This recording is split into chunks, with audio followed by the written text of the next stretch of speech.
senhor presidente, trazendo a palavra dessa noite.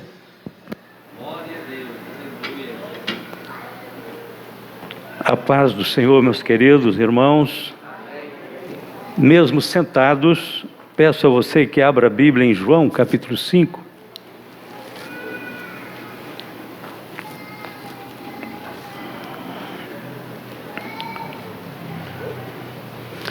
Evangelho de João, capítulo 5, a partir do verso 6.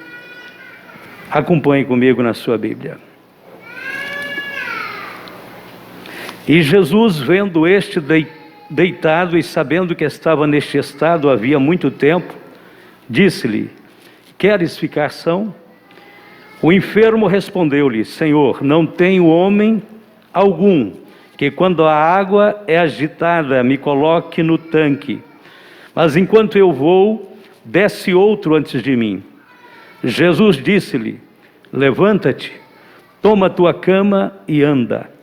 Logo aquele homem ficou são, e tomou a sua cama e partiu.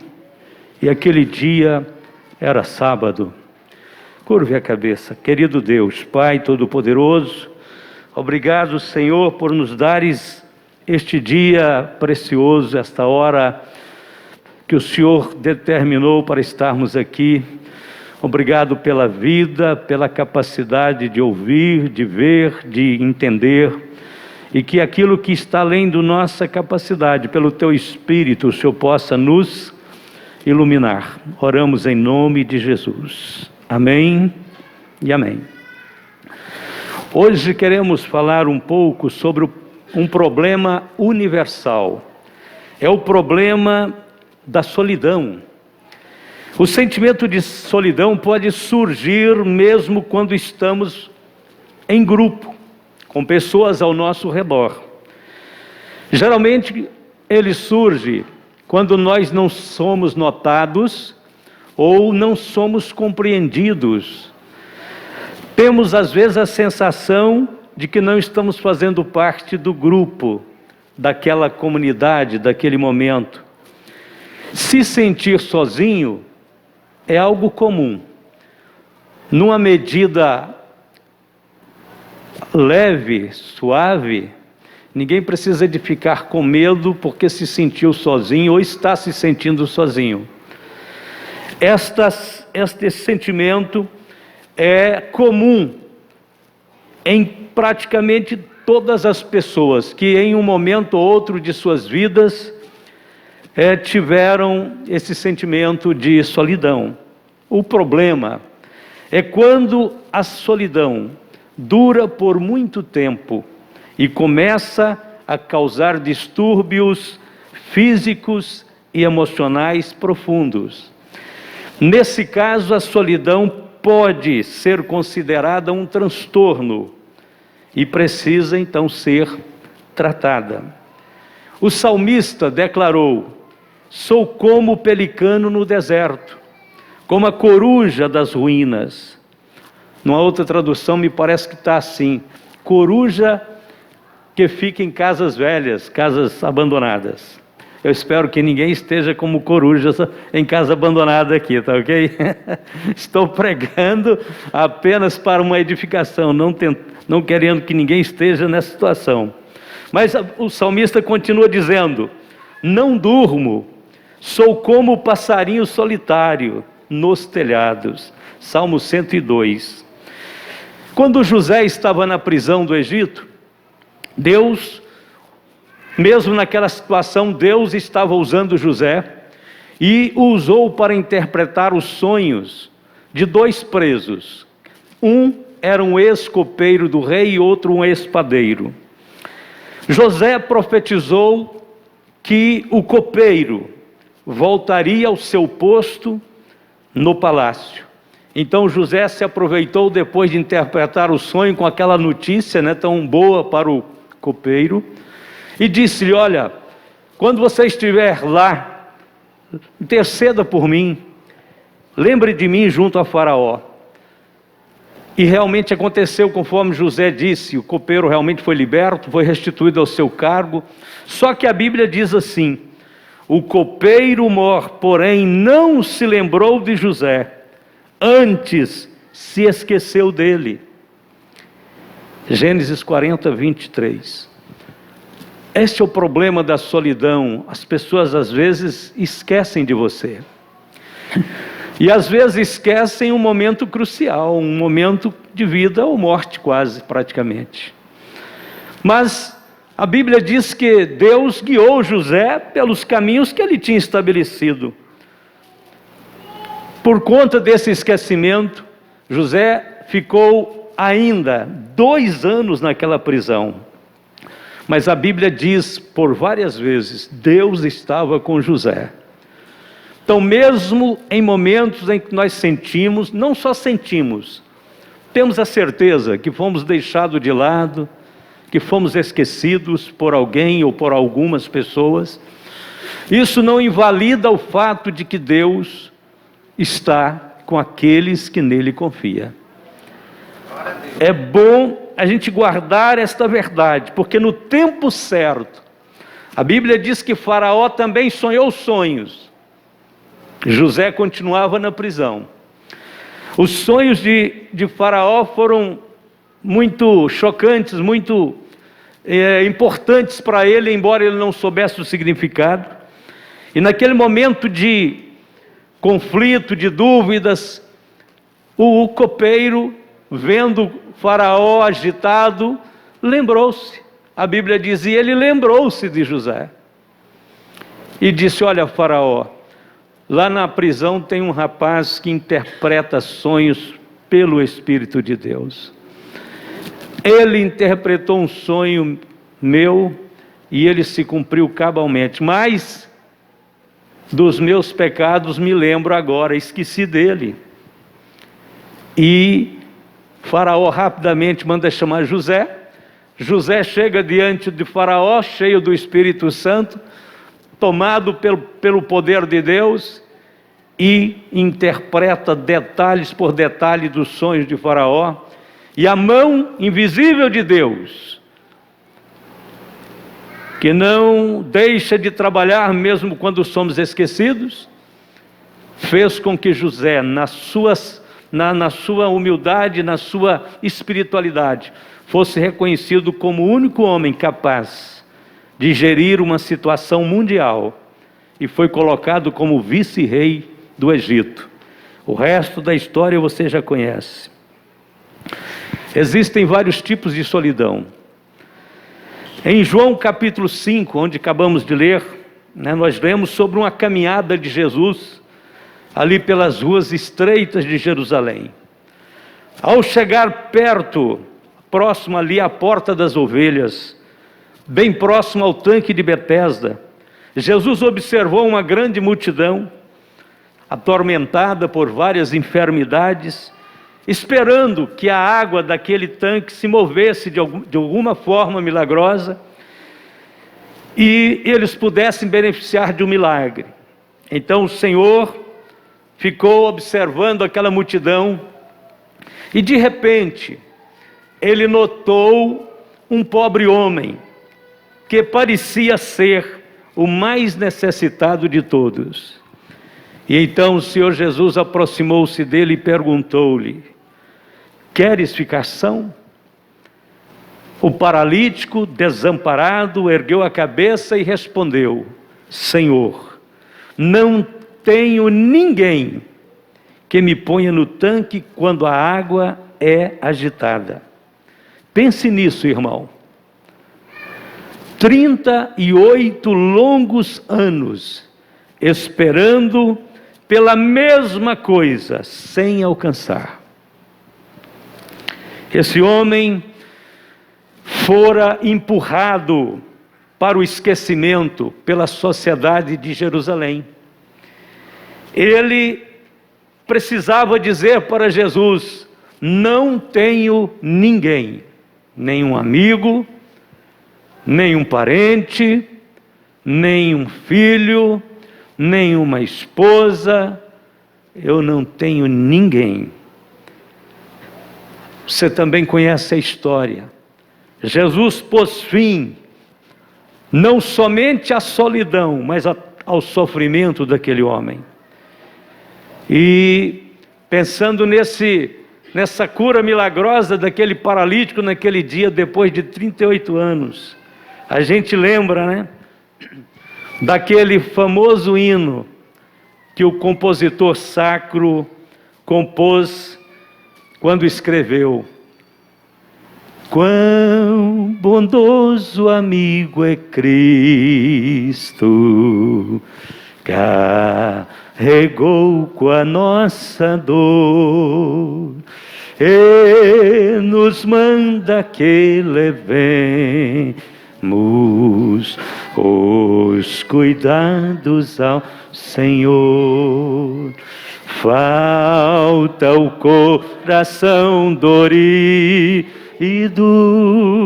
gozo, paz, consolação. Isso é porque não levamos tudo a Deus em oração. Em João capítulo 13, nós encontramos uma outra história que descreve um outro tipo de solidão. É a história da última ceia. Jesus, sentado à mesa, profetizou a traição de Judas. Com espanto, os discípulos inocentes entreolharam-se e João perguntou: Senhor, quem é? E Jesus disse: é aquele a quem eu der o bocado molhado. E tendo molhado pedaço de pão, deu a Judas Iscariotes, filho de Simão. E então a Bíblia nos diz que Satanás entrou em Judas, no mesmo momento. Então Jesus disse: o que pretendes fazer, faz-o depressa. E a Bíblia diz que ele, tendo recebido o bocado, saiu logo, e era noite. Saiu da presença de Cristo e era noite. Esta é a solidão talvez mais dura, mais amarga que um ser humano possa experimentar. Muitos têm saído da igreja, têm saído da presença de Cristo, e agora estão percorrendo um caminho de trevas, de solidão, de vazio. Não existe nenhuma solidão tão amarga como a solidão daquele que antes servia a Deus e agora não serve mais. Daquele que antes cantava na casa do Senhor, agora canta com os ímpios no mundo. Não existe uma solidão mais profunda do que aquele que ceava na presença de Cristo e agora está numa mesa de bebida, num botequim, numa farra, distante de Deus. Mas o Evangelho não é um Evangelho de desesperança, o Evangelho é um Evangelho de esperança, e até mesmo para os que mais têm pecado, a Bíblia oferece uma luz gloriosa de possibilidade de restauração. Existe perdão para todos que pecam. A amizade com Cristo pode ser recuperada. Se dissermos que não temos pecado, enganamos-nos a nós mesmos, e não há verdade em nós. Se confessarmos os nossos pecados, Ele é fiel e justo para nos perdoar os pecados e nos purificar de toda injustiça. Jesus quer perdoar. Jesus quer restaurar aquele que, por alguma razão, saiu da sua presença, embrenhou-se na noite escura da incredulidade, do vício, da violência, da maldade, da mentira. Enquanto há vida, há esperança. Enquanto o homem está ainda em condições de ouvir o chamado de Deus, ele pode retornar para seu lugar de comunhão, de honra, ao lado de Cristo. Jesus quer perdoar a todos. Ele quer que nós nos aproximemos dele. A Bíblia diz que nós não precisamos ter medo de Deus, nós temos que ter respeito, honra a Deus. mas nunca medo, porque Deus, Ele é manso e suave. Embora seja puro em extremo e não pode suportar a iniquidade, mas Ele atrai para si todos os que pecam. Por isso o cantor sacro continuou dizendo: Tu estás fraco e carregado de cuidados e temor. Ah, Jesus, refúgio eterno, vai com teu mal expor. Teus amigos te desprezam, conta-lhe isso em oração, e com seu amor tão terno, paz terás no coração.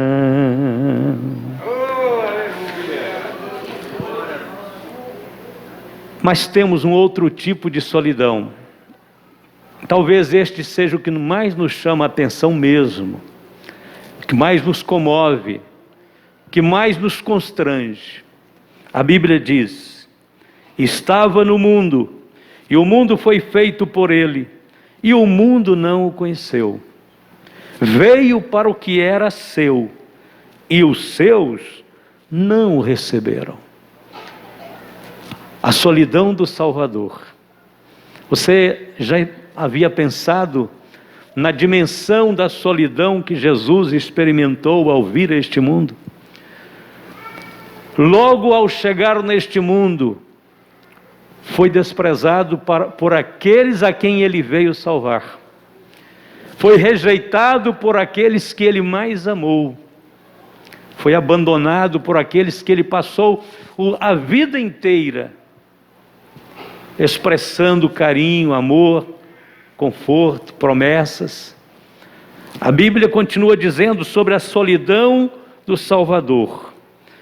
Mas tudo isso aconteceu para que se cumprissem as escrituras dos profetas. Então todos os discípulos, deixando-o, fugiram. Jesus está lá na cruz. Todos os seus amigos, até mesmo aqueles que prometeram ir com ele até a morte, o deixaram. Ele ficou só. Ah, esta solidão talvez é a que mais dói, mais machuca, porque há poucas horas atrás ele estava sentado com eles em uma mesa linda, preciosa, santa, dizendo para eles: nós vamos tomar esta ceia de novo lá no reino do meu Pai. Quanto desejo eu tive de participar com vocês hoje dessa ceia. Ele tinha dito para eles há poucas horas atrás. Ele tinha dito que ia dar a sua vida por eles, mas eles não compreenderam. Eles eram homens frágeis, fracos. Eles entraram em confusão, em conflito, com medo, e eles deixaram o Senhor. O fato é que Jesus, como estava na dimensão humana, o Senhor Jesus sentiu. Isaías descreveu o quadro da solidão do Salvador no capítulo 53, quando diz lá que ele foi desprezado, mais indigno entre os homens, homem de dores, de quem não fizemos caso algum. Você imagina que solidão é esta? As multidões que há bem pouco tempo tinham gritado: Hosana, Hosana, naquele dia naquelas horas que antecederam a crucificação, gritaram bem alto: crucifica-o, crucifica-o. Se alguém gosta de trabalhar com medição de aceitação pública, né? De índice de aceitação, a aceitação de Cristo naquele momento era nenhuma. Todos o rejeitavam: crucifica-o, crucifica-o, a ponto de trocá-lo por um malfeitor. Mas por fim, A solidão do Salvador não parou por aí. A Bíblia diz que em um dado momento em que ele estava na cruz, ele começou a clamar em alta voz. Isto chamou a atenção da multidão que ainda estava por ali. E ele gritava dizendo: Deus meu, por que me desamparaste? A essência do inferno é a separação de Deus. O inferno é o lugar mais solitário do universo, porque é onde há ódio, a solidão, onde há medo, a solidão, onde há inveja, a solidão, onde há mentira, a solidão. O inferno será a soma e a concentração de todas as maldades. Mas o inferno, pior de todos, é um lugar onde Deus não está, a ausência de Deus. Jesus sofreu a agonia do inferno, irmãos, por você, por mim. Jesus foi exatamente lá naquele lugar aonde não se pode sentir o cheiro suave da presença de Deus, onde não se pode ver o vislumbre da luz e da glória de Deus, porque só há trevas naquele lugar. Ele passou por ali. Jesus sofreu. Para quê? Para que Deus pudesse dizer: arrependa-se e eu posso te perdoar. Volte-se para mim e eu te abraçarei de novo, te acolherei. Creia, confie no meu amor. Meu filho pagou tudo para que eu possa te restaurar a posição de filho. Acredite em Jesus, receba-o.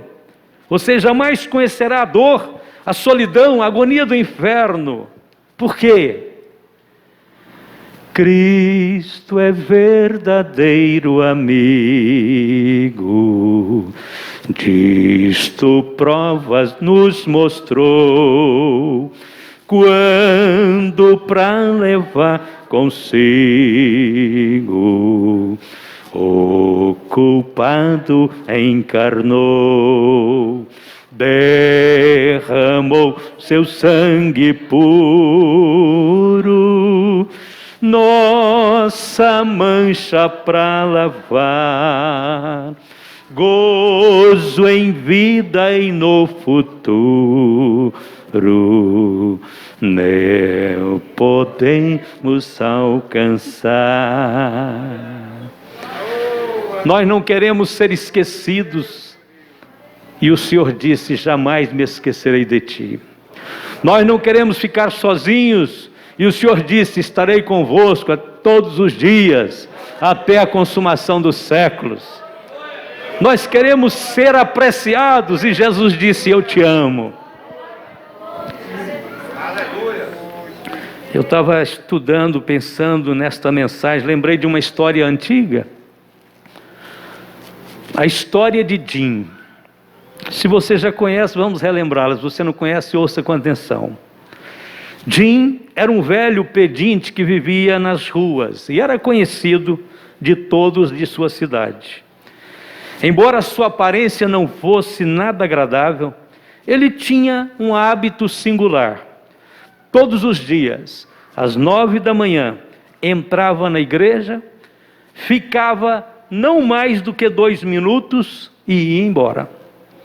Depois de algum tempo, o pastor, que tinha observado a rotina daquele homem, se aproximou dele e perguntou-lhe: por que o senhor vem aqui todos os dias? Venho para orar, respondeu ele. Impossível, respondeu o pastor. Que oração você pode fazer em 2 minutos? Jim respondeu: sou um velho ignorante. Venho de uma família pobre e nunca estudei. Desde que meus pais morreram, fiquei só neste mundo. E todos se esqueceram de mim. Porém, nunca me esqueci do que meu pai me dizia: Jim, creia em Jesus, e Ele nunca se esquecerá de você. Por essa razão, venho aqui todos os dias para orar à minha maneira. Mas o que é que você diz? Perguntou o pastor. Ele disse: eu digo apenas: Jesus, estou aqui, sou o Jim. E foi embora. Passaram-se alguns dias e o Jim desapareceu. Ao notar a ausência de Jim, o pastor ficou preocupado e saiu atrás de informações.